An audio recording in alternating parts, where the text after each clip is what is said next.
ඔව් සර්සේ මායාකාරියක් හැටියට. එතකොට ඇය මායා බලයෙන් මේ ඔඩිසියස්ගේ කණ්ඩායම තමන්ගේ ග්‍රහණයට ගන්නවා. ඔඩිසියස් ගිහිල්ලා ඇයට අර අපේ විජය කරනවා වගේම තමන්ගේ බල පරාක්‍රම පෙන්නලා ඇය තමන්ගේ ග්‍රහණයට ගන්නවා. මෙන්න මේ කතාව අපි මම මේ කෙටියෙන් මේ කියන්නේ මේ දෙක සමානයි. ගොඩාක් මේ සිදුවෙන සිදුවීම් ඒ යන විදිහ පවා යන ස්ථානය පවා සමාන. මම කියන්නේ මෙහෙමයි. දැන් මම නොකියන්නේත් ඒකටයි. මම කියන්නේ දැන් මම ඊට කලින් කියලා තියෙනවා. මම කියන්නේ මේක කියවන්න. ඉස්සෙල්ලම ඔය ඔඩිසියස් කතාවේ ඕන තරම් YouTube මොකද්ද මේ අපේ නිකන් සාමාන්‍ය අන්තර්ජාලයේ ගහුවම එනවා ඔඩිසියස් meeting with Cersei කියලා. ඒක ගහුවනම් කතන්දරේ එනවා. ඔය කතන්දරේ බලලා ඔය විජය කුවේණි කතාව සමග සංසන්දනය කරලා මුල් කොටස සමග අපිට හිතා ගන්න පුළුවන් මේ මූලාශ්‍රය කොහෙද කියලා. අපි කියන්නේ මූල කෘතිය කියලානේ කොට ප්‍රොටෝ ටෙක්ස්ට් කියලානේ කියන්නේ. ප්‍රොටෝ ටෙක්ස්ට් එක මහවංශයේද? එහෙමත් ප්‍රශ්නයක් තියෙන්න පුළුවන්. සමහරවිට හිතෙන්න පුළුවන් නෑ. මේක මහවංශයේ කතාව ග්‍රීකයෝ ගත්තා. එහෙමත් කියන්න පුළුවන්නේ. නමුත් මේ කතාව බලලා අපිට තේරුම් ගන්න පුළුවන් ප්‍රොටෝ ටෙක්ස්ට් එක මේකෙන් කොයිකද කියලා. මූල කෘතිය. මූල කෘතිය මේ ග්‍රීක මිත්‍යා කතාවද මේ ඉලියඩ් එකේ ලියවලා තියෙන එක නැත්නම් මහවංශයේද? ඔය ඉලියඩ් එක ලියවලා තියෙන්නේ ඉලියඩ් ඔඩිසි එකේ නෝක තියෙන්නේ ක්‍රිස්තු පූර්ව 7 කියලා තමයි ඔවුන් කියන්නේ. ඒතර අපේ මහවංශය ලියවෙනවා කියන්නේ ක්‍රිස්තු වර්ෂ 5. ඒකත් අපි පිළිගන්න කාරණයක් නෙවෙයි. හරි ඒක අපි පිළිගන්න කාරණයක් නෙමෙයි. නමුත් මේකේ ප්‍රොටෝ ටෙක්ස්ට් එක කොහෙද කියලා අපිට හිතා ගන්න පුළුවන්. එතකොට මේ ග්‍රීක කතා සම්බන්ධ කරමින් කතා ගොඩනැගිය හැකි කාටද කියලාත් අපිට හිතන්න අපිට ප්‍රශ්න කරන්න පුළුවන්. කාටද එහෙම කරන්න පුළුවන්. අපේ මහානා මහඳුරන්ට එහෙම කළ හැකිද? උන්වහන්සේට ග්‍රීක කතා සම්බන්ධ අධ්‍යයනයක් උන්වහන්සේ ලැබුවාද? එහෙම ලබන්න උන්වහන්සේ ඉන්දියාවට ගියාද? ඉන්දියාවන සාමාන්‍ය ওই ග්‍රීක කුමන් ආක්‍රමණ සිදු වෙන්නේ. එතකොට ඉන්දියාවට ගියාද? උන්වහන්සේ ඉන්දියාවේදීද මේ ග්‍රීක සාහිත්‍ය ඉගෙන ගත්තේ? එතකොට මේ ග්‍රීක සාහිත්‍ය මහා පුදුම විදිහට පුදුමේ දනවන පරිදි මේ ලංකාවේ කතන්දර සමග සම්බන්ධ කරන්න තරම් උන්වහන්සේ තිබ්බ පරිචය මොකක්ද? එහෙම කරන්න පුළුවන්. ඒක විද්‍යාවක් වගේ. උන්වහන්සේ විද්‍යාකාරයෙක් වෙන්න ඕනේ. එහෙම කරා නම් කළා කියනවා නම්. හරි. ඒ නිසා අපිට හිතා ගන්න පුළුවන් කවුද මේක කළේ කියලා. එහෙමනම් මේක කරන්න පුළුවන් ඔය ග්‍රීක සભ્યත්වයේ ග්‍රීක සාහිත්‍ය ශිෂ්ටාචාරය වනපොත් කරපු අධිරාජ්‍යවාදී උගතුන්ට පමණයි. මොකද මේ සස්වස්සේ මේක හොඳ පැහැදිලි අධ්‍යයනයක් කරපු කෙනෙක්. අධ්‍යයනයක් කරපු කෙනෙක්. ඒ විතරයි නේ උන් නාට්‍යත් හොඳට කරලා තියෙනවා. ඒ කියන්නේ ග්‍රීක නාට්‍ය කරලා තියෙනෝනේ. ඒ වගේ ඉංග්‍රීසි නාට්‍යත් කරලා හොඳට අධ්‍යයනය කරලා තියෙනවා. මෙහෙම අධ්‍යයනය කරපු කෙනෙක් පිරිසකට පමණයි මේ වැඩේ කරන්න පුළුවන්. දැන් මම ග්‍රීක නාට්‍ය කියනකොට ওই ග්‍රීක නාට්‍ය ඔකස්සේ තියෙනවා. දැන් අපි දැන් එකක් කියනවා. ඒ වගේම ඉංග්‍රීසි නාට්‍යත් තියෙනවා. දැන් කට්ටිය කියයි මේවා නිකන් හිතලු කියලා. අපි කියන්නේ මහවංශය හොඳට කියවන්න. දැන් මහවංශය ඔය හම්බෙනවනේ කවුද මේ මට මතක නැහැ. ඔය ලම්බකර්ණ වංශිකයෝ 3 දෙනෙක් ඉන්නේ. අර අඩිසද්දේ. අන්න හරි මම ඒක කිව්වා. අඩිසද්දෙන් එන කතාව. දැන් අඩිසද්දෙන් එන කතාව අපිට බැලුවොත් මැක්බත් එක කවුරු හරි කියවන හරියට. ඒ කියන්නේ මැක්බත් එක නිකන් අර අපි කියන්නේ වාචිකව කියලා ගන්න තේරුම නෙමෙයි. ඒ කියන්නේ උඩින් පල්ලෙන් කියන එක නෙමෙයි. ඒ නාට්‍ය වෙනත් නාට්‍යයන් හා සම්බන්ධ කරමින් මේ අපි කියන ගවේෂණාත්මක කියමුකෝ. හරි ගවේෂණාත්මකව අධ්‍යයනය කර කෙනෙකුට පේනවා මහවංශයත් සමග මහවංශයේ කතාවත් සමග මේක මේ මහවංශයේ මේ කතාවට පදනම් වෙන්නේ ඔය මැක්බත් නාට්‍ය කියලා. ඒතර මැක්බත් නාට්‍ය ලියවෙන්නේ ක්‍රිස්තු වර්ෂ 14 පමණයි. 14 වන සියවසේ. ඉතින් මේ කට්ටිය හයි මහවංශය ලියවුනේ ක්‍රිස්තු පූර්ව 5 වෙනි සතවර්ෂයේ. ඔය කතන්දරේ ලියවෙන්නේ. මැක්බත් ලියවෙන්නේ මේ 14 16 අතරේ. ඒතර කොහොමද මේ සම්බන්ධය? ওই සම්බන්ධය මොකක්ද? ඔය ෂේක්ස්පීරියන් නාට්‍ය කොහොමද මහවංශයට යන්නේ? අපි කියන්නේ මහවංශයේ ලිව්වේ මහානා මහඳුර තමයි ක්‍රිස්තු වර්ෂ 5 වෙනි සතවර්ෂයේ තමයි. හැබැයි මේක සංස්කරණය කළා. මේක සංස්කරණය කළේ 1800 ගණන් වල 900 ගණන් වල 900 මුල තම අවසන් කළේ අධිරාජ්‍යවාදී බ්‍රිතාන්‍ය යටත් විජිත පාලකෙන්. ඔවුන්ගේ නියෝජිතින් තමයි මේක කළේ. ඔවුන්ට තමයි මේක හොඳට කරන්න පුළුවන්කම තිබුණේ. ඔවුන් ඉංග්‍රීසි අධ්‍යයනය කරපු අය. නාට්‍ය බලලා හොඳ අපි දැන් පෙලක් මේවල තියෙනවානේ මේ හොඳ සන්තෝෂ වෙලාවල්. ඔව් හොඳට අධ්‍යයනය කරපේ. මේ හොඳට අධ්‍යයනය කරපු පිරිසකට පමණයි මේක කරන්න පුළුවන්. එහෙම කරන්න පුළුවන් ඉංග්‍රීසි ජාතිකයන්ට.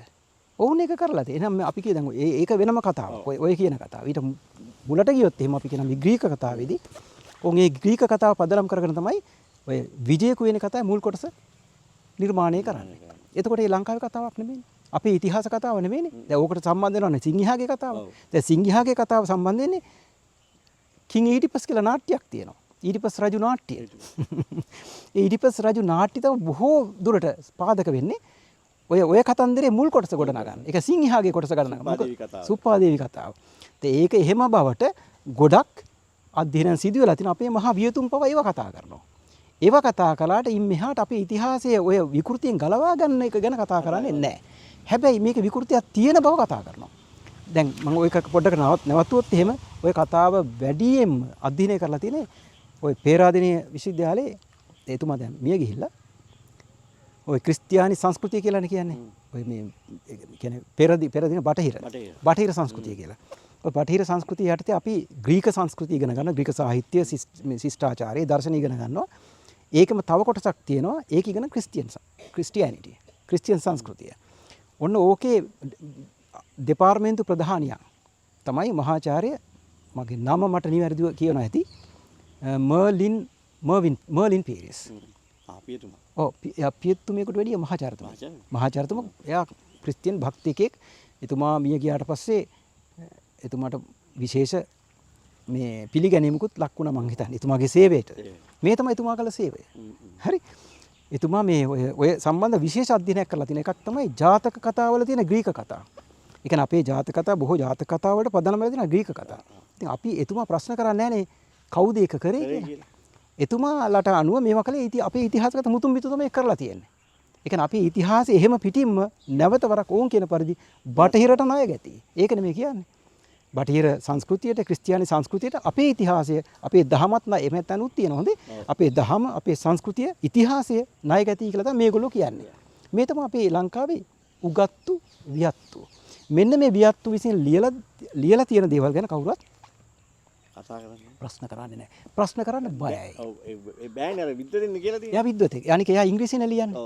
එයා ඉංග්‍රීසියෙන් හොඳට ඉංග්‍රීසි බස වහරන්න පුළුවන්. ග්‍රීක බස වහරන්න පුළුවන්. ග්‍රීක බස හොඳට ඉගෙන ගත්ත, ඒ සාහිත්‍ය ඉගෙන ගත්ත, ඉංග්‍රීසි සාහිත්‍ය ඉගෙන ගත්ත වියතෙක්. අපේ සාමාන්‍ය මේ සිංහල උගත් පිරිස ඔවුන්ට අභියෝග කරන්නේ නැහැ. දැන් ওই පොඩි ඇච්ච බැච්ච අපි වගේ පොඩ්ඩක් කතා කරනවා. ඔය ගැන කතා කළාට අපේ සම්මතයේ දැවැන්තයෝ මේ අයට මේ රූක්ෂ ගස් කියලා හිතුවේ මේ කනාටු ගස් ඇත්තටම මේ රූක්ෂ ගස් කියලා හිතලා මේගොල්ලන්ට බය වුණා කතා කළේ නැහැ. මෙතුමා මේවා ලිව්වේ 1980 ගණන් වල සිට. පොත් ලියලා තියෙනවා. පරීක්ෂණ පත්‍රිකා ඉදිරිපත් කරලා තියෙනවා. මේවා අධ්‍යයනය කර බව පේන්නත් නැහැ. මේවා ප්‍රශ්නයට ලක් කළ බව පේන්නෙත් නැහැ. එහෙම ලක් කළා නම් අපිට පේනවා මේ කතා කරන කට්ටිය මහවංශය කතා කරනකොට ඌවා ගැන කතා කරනවා. සඳහන් කරනවා. එහෙම සඳහන් කරන්නේ කියන්නේම එකම කාරණේයි මේවා කලේ දෙමළ භික්ෂූන් කියන එක. මං කියන්නේ ඕක නවත්තන්න. ඕක අපි නවත්තන්න ඕනේ. අපිට එහෙම කිව්වොත් එවිඩන්ස් තියෙන අපිට එවිඩන්ස් නැහැ ඒ හාමුදුරුවෝ කරයි කියලා. මහානාම හාමුදුරුවෝ දෙමළ හාමුදුරුවෝ කෙනෙක් කියනත් අපිට එවිඩන්ස් නැහැ. එහෙම කියනත් අපිට එවිඩන්ස් නැහැ. එහෙම කියද්දී අපි කොහොමද මේක කරන්නේ? ඒ නිසා අපි මේ කතන්දරේ පොඩ්ඩකට විරාමයක් තබලා අපි ප්‍රශ්න කරන්න ඕනේ ඇත්තටම මේක කලේ කවුද කියලා. මේක අධිරාජ්‍යවාදීන් විසින් කළ එකක් වෙන්න බැරිද කියලා ප්‍රශ්න කරන්න ඕනේ. ඔව් ඒවකට පවතින රාජ්‍යයට අනුවනේ දේවල් වෙන්නේ දාට. මෙන්න මෙහෙම කරන්නකෝ කරනවනේ අනිවාර්යයෙන්. ඔව් ඒගොල්ලෝ කරන්න ඕනේ. ඒගොල්ලෝ බැඳිලා ඉන්නවා ඒකට. ඒගොල්ලන්ට ඒ සඳහා මුදල් දෙන්නේ. මොකද මේක සාමූහික ප්‍රයත්නයක්. ඒ කියන්නේ ඉංග්‍රීසි ජාතික විතරක් නෙමෙයි. මේක මේ අපි කියන්නේ වනිත් රටවල් නෙදර්ලන්ඩ්ස්, ජර්මනිය, ප්‍රංශය මේ කියන බටහිර අධිරාජ්‍යවාද රටවල් සියල්ලම එකතු වෙලා තමයි අපේ ඉතිහාස කතාව යට ගහලා තියෙන විකෘතිය කරලා තියෙන්නේ. තනියම කරපු එකක් නෙමෙයි. මොකද එහෙම නොකර ඔවුන්ගේ ඉතිහාසය උඩට ගන්න බෑ. ඔවුන්ට අපි සාමාන්‍ය කියන්නේ උන්ට පොරවල් වෙන්න බෑ. උන්ට පොරවල් වෙන්න නම් අපි කියන්නේ 0 කරන්න බෑ. එතකොට උන්ට හීරෝ වෙන්න පුළුවන්. අපි බිඳුවට දාන්න ඕනේ. මේ බිඳුවට දාන්න තමයි මේ වැඩේ කරලා තියෙන්නේ. එතකොට ග්‍රීක කතා මේක ASCII තියෙනකොට අපිට පේනවා මහවංශය ලියවිලා තියෙන ග්‍රීක කතා මත එහෙනම් අපි ග්‍රීසියට බටහිර ශිෂ්ටාචාරයේ අපි කියනවා මොකද්ද මේ තිමිරිගෙට ණය ගැති. ඔවුන්ට අපි ණය ගැති. දහම එහිට ණය ගැති. සියල්ල එහෙට ණය ගැති. දැන් මේක තමයි උන්ට ඕන කරලා තිබුණේ කරන්නේ. ඉතින් මේක අපි හරියට අධ්‍යයනය කරන්න එපා. එහෙම අධ්‍යයනය කරලා තමයි අපි ඒ විවේචනය කරන්න ඕනේ. එහෙම කිරීමෙන් විතර අපිට මේක ගලව ගන්න පුළුවන් වෙන්නේ. ගලව ගන්න කියලා අපිට ආයාචනයක්වත් කරන්න පුළුවන් වෙන්නේ අපේ වියතුන්. ඔව් ඇත්තට සමස්ත අපේ මේ සහුද්ද මේ බුදුන් ලංකාවේ කියන ඒ ඉන්න විද්වතුන්ටත් කියන්නේ මේක අපි මේ දැන් පටන් ගමු මේ වැඩේ. මෙතුමා කියන වැඩේ. මේක බලමු කවුද මේක කරේ මොකද්ද කාගේ උමනාද මේක උනේ කියන අපි අර මහානාම හාමුදුරන් දොස් කියන්නේ නැතුව උනේ කොතනද කියන එක බලලා අපි එතන ඉඳන් බලමු මොකද කරන්න මේක දැන් අපිට පුළුවන් නිවැරදි කරන්න. ඔව්. දැන් අපි වැරදිදී නිවැරදි කරන්න පුළුවන් කාලයක් ඇවිල්ලා තියෙනවා. අපිට අඩු ගන්න ප්‍රශ්න කරන්න. අපි ප්‍රශ්න කරනකොට ඊළඟ පරම්පරාවත් අඩු ගන්න මේක නිවැරදි කරයි. අපිට අද අපි දේශපාලනික ස්ථාවරත්වයක් නැහැයි කියමු. අපිට බලයක් නැහැයි කියමු මේක කරන්න. අපි හරි අසරණයි කියලා කියමුකෝ. අපි අද අසරණ වුණත් හෙට අපට සරණක් තියෙවි. එතකොට ඊගාව පරම්පරාවත් අඩුම තරමේ මේක හරි ගස්සන්න. අපට තියෙන ප්‍රශ්න කිරීම. අඩුම තරමේ මේක ප්‍රශ්න කිරීම. සම්ප්‍රදාය කරේ තියාගෙන යන්නේ නැතුව ප්‍රශ්න කිරීමකින් තොරව ප්‍රශ්න කිරීම අපි කරන්න ඕනේ. ඒ සඳහා උනන්දු කරන්න ඕනේ අපි. හරි දැන් ওই කතාවේ අපි දෙවන කොටසත් මම චූට්ටක් හිටියෙන් කියන්නේ දෙවන කොටස. දෙවන කොටස තවත් කතාවක් සම්බන්ධයි. දෙවන කොටස එන්නේ ඔය මේ කුවේණිව දමා යෑම. දරුවෝ දෙදෙනාත් සමග කුවේණිය පන්නලා හැරීම. ඒ කියන්නේ රාජ්‍ය බලයේ කුවේණිගේ උදව්වෙන් තමන්ට අරගෙන කුවේණිය පන්නලා දාන එක. මේක ඉතින් අධිරාජ්‍යවාදීන් කරපු දෙයක්. මේක ඕනම රටක් කොල්ලකව මිනිස්සු විසින් කරපු දෙයක්. අපේ මිනිසුන්ගේ උදව්වෙන් බලය අරගෙන ඔවුන් ඊට පස්සේ කරේ උන්ව පළවා හැරපියක. ඒ බලය සම්පූර්ණ කේන්ද්‍රගත කරගත්ත එක. ඒක ඉතිහාස කතාව ඉතිහාස සිද්ධ වෙච්ච දෙයක්. මේ පොතේ තියෙන දෙයක් ඒක. මේ පොතේ උන් ඇතුළත් කරපු එකක්. ඉතින් මෙන්න මේ දෙවන කොටසේ ඔය මම කියන කොටසට සම්බන්ධ වෙනවා. ග්‍රීක මිත්‍යා කතාවට අමතරව මිත්‍යා කතාවකුත් තියෙනවා. ඊට අමතරව නාට්‍යකුත් සම්බන්ධ වෙනවා. ඒ තමයි යුරිපිඩස්ගේ මිඩියා කියන නාට්‍යය. යුරිපිඩස්ගේ මිඩියා නාට්‍යය සහ ඔය ජේසන් අපි කියන්නේ ජේසන් සහ මිඩියා අතර ඔය කියන මිත්‍යා කතාව. මේ මිත්‍යා කතාවේ විදිහටම තමයි ඔය විජේ කුවේණී දෙවන කොටස සිද්ධ වෙන්නේ. මිඩියාට දරුවෝ දෙන්නෙක් ඉන්නවා. මිඩියා ජේසන්ට හම්බෙන්නේ ජේසන් යනවා එක්තරා චාරිකාවක් නෙමෙයි. ඔවුන්ට හම්බ වෙන එක එක මේ අපි අභියෝග එක්තරා අභියෝගයක් ඉෂ්ට කිරීමට ඔහු වෙනත් රටකට යනවා. එහිදී ඔහුට ප්‍රේම කරනවා මිඩියා. මිඩියා ප්‍රේම කරන නිසාම තමන්ගේ පියාට අකීකරු වෙලා තමන්ගේ සහෝදරයන් මරලා ඒ කියන්නේ අර කුවේණි කරා වගේම කුවේණි කතාවමයි. තමන්ගේ ලේ ඥාතීන් ඝාතනය කරලා මොහුට උදව් කරනවා. එහි බලය ලබාගෙන. එතන බලය කියන්නේ බලයේ සංකේතයක් හැටියට යොදා ගන්නවා. මම හිතන්නේ golden fleece කියලා කියන්නේ. run battle hum කියලා. ඒක ලබා ගන්න ඒ කියන්නේ බලය. දේශපාලනික බලය. දේශපාලනික බලය ලබා ගන්න ඇය තමන්ගේ ප්‍රේමය නිසා උදව් කරනවා. ඊට පස්සේ ඒක ලබා ගත්තට පස්සේ ඔවුන් එන තමන්ගේ ගම්පලාතට එහිදී ඇයව පාවා දෙනවා. ඇයව නිරපන දරුවෝ දෙන්නත් එක්ක. ඒක තමයි නාට්‍ය සිද්ධ වෙන්නේ. හරි? ඔහුට අවශ්‍ය වෙන වෙනත් ඒකත් ඊයේ කතාවේ තියෙනවා. ඔහුට අවශ්‍ය කරනවා ඒක පහුවෙලා සිද්ධ වෙන්නේ. ඔහුට අවශ්‍ය වෙන රාජකීය විවාහයක් කරගන්න. ඔය මං කියන ජේසන් රාජ්‍යයෙන් ගෙන්නනවා. ඔව් තමන්ගේ රාජ්‍යයෙන් ගෙන්නකට රාජකීය විවාහයක් කරගන්න ඕනවා. ඒ විවාහ කර ගැනීමට බාධකය තමයි තමන්ගේ මේ ප්‍රේමවන්තිය. කවුද අපි කියන්නේ මිඩියා. ඒ නිසා තමයි මිඩියා දරු දෙදෙනාත් අතර අරගෙන යන්න කියලා කියන්නේ. තවත් සමහර වෙලාවට කියන නාට්‍ය නම් වෙනස් කරනවානේ. දරුවෝ තියලා යන්න කියනවා. හරි ඊට පස්සේ එතන වෙනම සිද්ධියක් එතන සිදු වෙනවා. එතන මේ මිඩියා දුවලා යන්නේ නැහැ, පැනලා යන්නේ නැහැ. නැත්තම් සීදී විහානි කරගන්නේ නැහැ. මිඩියා කරන්නේ ජේසන්ව මරනවා. ජේසන්ගේ පරම්පරාව මරලා දානවා. ඒක වෙනම කියවීමක්. නමුත් මේ මිත්‍යා කතාව සහ මේ කතාවේ මූලික, ඒ කියන්නේ අපි අර වාචික මට්ටමේ කියවීම අරගෙන තමයි මේ කතාව ගොනු කරලා තියෙන්නේ. ඉතින් මේක අපිට මේ කතාව දෙක ගත්තම ටිකක් පැහැදිලිව පේන කතාවක් වගේ. ඒ නිසා අපි කරන්න ඕනේ මේ කියන දේ නිවැරදිද කියලා බලන්න, ඒක එහෙමද කියලා බලන්න මේව අධ්‍යයනය කරන්න. මේක අධ්‍යයනය නොකර අර කතාවම නැවත නැවත කීමෙන් අපට ප්‍රතිඵලයක් ලැබෙන්නේ නැහැ. ඔය තමයි කතන්දරේ සම්බන්ධ කියන එක කතාව. හරි? ඒතකොට මේ කතාව දෙක විතරක් නෙමෙයි ඔය විහාර මහදේවී මුහුදට බිලි කිරීම. ඒකත් ග්‍රීක මිත්‍යා කතාවක තියෙනවා. ඊට පස්සේ අර උම්මාද චිත්‍ර අර මොකද්ද එක්ටම්ගේ ඒකත් ග්‍රීක මිත්‍යා කතාවක ඒ සම්බන්ධව තියෙනවා. ඒතර මේ මිත්‍යා කතා පදනම් කරගෙන අපේ මහවංශයේ කතා, ඒ කියන්නේ පරිච්ඡේද 1 මහවංශ කොටසේ කලා කියන එක අපට පේන දෙයක්. අපට පේන දෙයක්. එහෙනම් අපි අධ්‍යයනය කරන්න ඕනේ. මට අපි දන්න හැටියට තාම එහෙම අධ්‍යයනයක් සිදු වෙලා නැහැ. ඒ කියන්නේ සම්මතය සිදු වෙලත් නැහැ. දැන් බුදුන් වහන්සේ ලංකාවේ කියන අසම්මතයනේ. අසම්මතය තුල මේක සිද්ධ වෙලත් නැහැ. අඩු ගානේ මං කියන්නේ මේ අසම්මතය තුලවත් මේක සිද්ධ වෙන්න ඕනේ. සම්මතයේ කෙරෙන්නේ නැති ඇයි කියලා අපි දන්නේ නැහැ. අපි දන්නේ ඇයි කෙරෙන්නේ නැති කියලා. ඕක එක කතන්දරයක්. දැන් ඊට පස්සේ අපිට ගන්න වෙන එක එක උදාහරණ ඔය ගත්තා වගේ අපිට එක උදාහරණ ගන්න ඕනේ.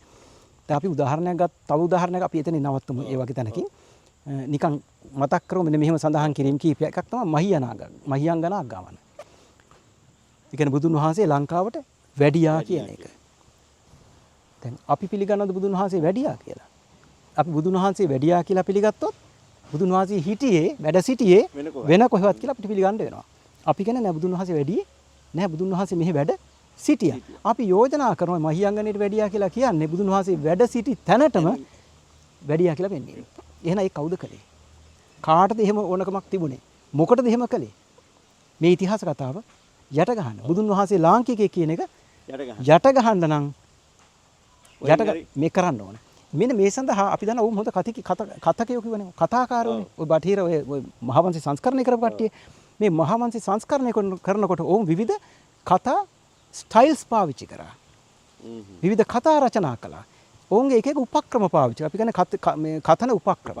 කතන උපක්‍රම පාවිච්චි කළා. මේ එක උපක්‍රමයක් තමයි යමක් තිබුණු තැනට ඒක මේ අලුතෙන් ආවයි කියලා පෙන්නීම. ඒක තිබුණා එතන තිබුණා ඒක අලුතින් අපි කකට පෙන්නනවා. අලුත් එහෙම කතාවක් ගොඩනගනවා. දැන් අපි ගත්තොත් එහෙම මේක අයින් කළා මහතිත්තේ ගමක. මහතිත්තේ අපි දන්න පරිදි රජගහ නුවර මහතිත්තේ කියලා සඳහන් කරන අනිත් තැනුත් මහතිත්ත තියෙන්න පුළුවන්. මහතොටවල අනිත් රාජ්‍යයන්වත් තියෙන්න පුළුවන්. හැබැයි රජගහ නුවර මුහුද ආසන්නේ කියන එක කාරණයක් ඒක එහි මහතිත්තයක් තියෙනවා. අපේ මහකස්සප මහරහතුන් වහන්සේගේ උපංගම රජගහ නුවර මහතිත්තය. එතකොට ওই මහතිත්තය අපේ මහවංශ කතාවෙත් තියෙනවා. ඒක තියෙන්න එපේ. ඒක මේගොල්ලෝ මොකද කරන්නේ? මහතිත්තය අපට හමු වෙන්නේ විජය වෙනුවෙන් විජය නෙමෙයි. විජය වෙනුවෙන් විජයසය ඇතුළු 700ක් වෙන දෙවියන් වහන්සේලා මෙහෙට එනවා. බිසෝන් වහන්සේලා එනවනේ. දෙවෙනි පාර. අර පළවෙනි පාර මේ කියන්නේ නැහැ. තම්බපණ්ණිය කියලා කියනවා. දෙවෙනි පාර මහා පිරිසක් ආපු නිසා ඒ තොටට මහතොට මහතිත්ත කිව්වයි කියලා කියනවා. එයා විජය එන්නේ වෙන තැනකින්. ආයි ගෙන්නන්නේ තවත් තැනකින්. විජය ඉස්සෙල්ලා එනවා එතෙන්ටම. ඒ තමයි තම්බපණ්ණිය. ඊට පස්සේ අර කණ්ඩායම එනවා. එතන 700ක් එනවා. 700ට වැඩි එනවනේ. මහා පිරිසක් ආපු නිසා මහතිත්තේ වුණේ කියලා ඔන්න අපිට හඳුන්වලා දෙන මුල් වරට මහතිත්තය. ඒ කියන්නේ ඒක තිබුණා. තිබුණ දෙයක් වෙන කතාවක් මගින් අපිට හඳුන්වලා දෙනවා. ඒකෙන් කරන්නේ තිබ්බ එක යට ගහන්නේ. තිබිච්ච කතාව යට ගැහුවා. ඉතින් මේක දිගින් දිගටම මම මේක උදාහරණ කීපයක් මේක ලියාගත්ත අපිට කතා කරන්න. මේකෙදි මේක දිගින් දිගටම සිද්ධ වෙන දෙයක්. දැන් මහාගමත් එහෙමයි. සාමාන්‍ය අපි මහාගම හරියට හොයාගෙන යමුකෝ අපි. මහාගම විය හැකි ඔය අපේ මේ බුදුන් වහන්සේගේ ඒ කියන්නේ බුදුන් වහන්සේගේ මහාගම වෙන්නත් පුළුවන්. ඒ කියන්නේ කපිල ඍෂිවරයා අර මහා සම්මත අර කවුද? මහා සම්මත දෙකට කියන්නේ. අර ඒ කුමාරවරු ඒ කියන්නේ ඔක්කාක වංශික කුමාරවරු කුමර කුමරියන් පිරිසක් ගිහිල්ලා කපිල ඍෂිවරයාගෙන් අහනවානේ මේ Tamanට සුදුසු බිමක් මේ තෝරලා දෙන්න කියලා. එතකොට එතුමා කියනවා මෙන්න මේ එතුමාගේ ආශ්‍රමයේ සහිත ස්ථානයේ යමෙක් ගමක් රාජ්‍යයක් ගොඩනගනවා නම් ඒක තමයි ජම්බුදීපේ අගනුවර වෙන්නේ කියලා. එතන අගනුවර වෙන්න කියනවායි කියලා ඇත්තටම කියන්නේ ආර්ථිකමය දේශපාලනික අගනුවර නෙමෙයි. ආධ්‍යාත්මික අගනුවර. ආධ්‍යාත්මික අගනුවර ඒක වෙනවායි කියලා කියනවා. ඒ තමයි මහගම. එතකොට අපි ප්‍රශ්න කරන්නේ ඒක මහගම වෙන්න බැයිද? ඒක මහගෙදර වෙන්න බැයිද? එතනින් යන ගඟ මහගඟ වෙන්න බැරිද? ඒක මහගඟක්ද? එහෙනම් මේ මහගම ගාවින් යන නිසාද ඒක මහගඟ කිව්වේ? කියලා මේ ප්‍රශ්න කරන්න ඕනේ. ඒතර මෙන්න මේ තිබිච්ච දේවල් යට ගහන්න වෙන කතාවක් දානවා. දැන් මේක යට ගහන්න තවත් කතාවක් ගේනවනේ. ඒ තමයි මේ මහානාග. මහානාග රෝහණයට ගිය නිසා රෝහණයට ගිහිල්ලා හදාගත්ත එක මහගම කිව්වයි කියලා කියනවා. රෝහණේ මහගම. එයා එහෙන් ආව හින්දා. ඒ අනුරාධපුරේ ඉඳලා එහෙට ගියා. ඒකටත් කතාවක් මගන්න සැලසුම් කරානේ. ඒකටත් කතාවක් නිර්මාණය කරන මේ අඹ ගෙඩියක්ද වසදීනකොට එයාගේ පුතාමනේ අඹ ගෙඩිය කන්නේ. ඒ හින්දා මැරුණට පස්සේ මෙයා හිතනවා මං කොයිලෙත් හිටු මැගෙනවා. බින්දත් එකන් ඔව්. මෙන්න කතාවක් නිර්මාණය වෙලා තියෙනවා. අන්න අතෙන්ට ඒ කතාව ආදේශ කරනවා. අර ස්ථානයේ අලුත් කතාවක් මගින් යට කරනවා. එම ස්ථානයේ හැමම තියෙනවා. අලුත් කතාවක් ඇතුලේ. දැන් ඒ වගේම තව අපිට කීපයක් තියෙනවා. අර මෙව උරු වෙලාව එහෙම. උරු වෙලාව. බුදුන් වහන්සේ බුදු වෙච්ච තැන උරු වෙලාව. දැන් අපිට මහවංශයේ උරු වෙලාව කියලා කියන්නේ අර කවුද ආවයි කියලානේ. විජේගේ ඇමතියෙක් උරු වෙලා කියලා ඇමතියෙක් හිටියා. ඒ නිසා උරු වෙලාවක් වුණා. බද්දකච්චානාගේ සහෝදරයෙක් ආවා උරු වෙලා කියලා. අන්න ඔහු ගම පිහිටපු තැන උරු වෙලා වුණා කියලා ඔන්න අලුතෙන් උරු වෙලාවක් බිහි කරනවා.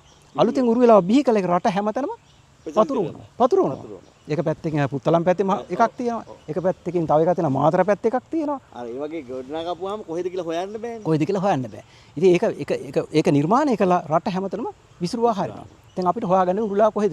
පාකර් මං හිතන්නේ කියන පාකර් මට මතක නැහැ. තව එකෙක් කියන ඔය රිටිගල පැත්තේ උරු වෙලාවක් තියෙනවා කියලා. ඒ නිසා අපි සමහර අය කියන ඒ තමයි උරු වෙලාව කියලා. තවත් උරු වෙලාවක මහවංශයේ ෆුට්නෝට් මගින් පෙන්නනවා.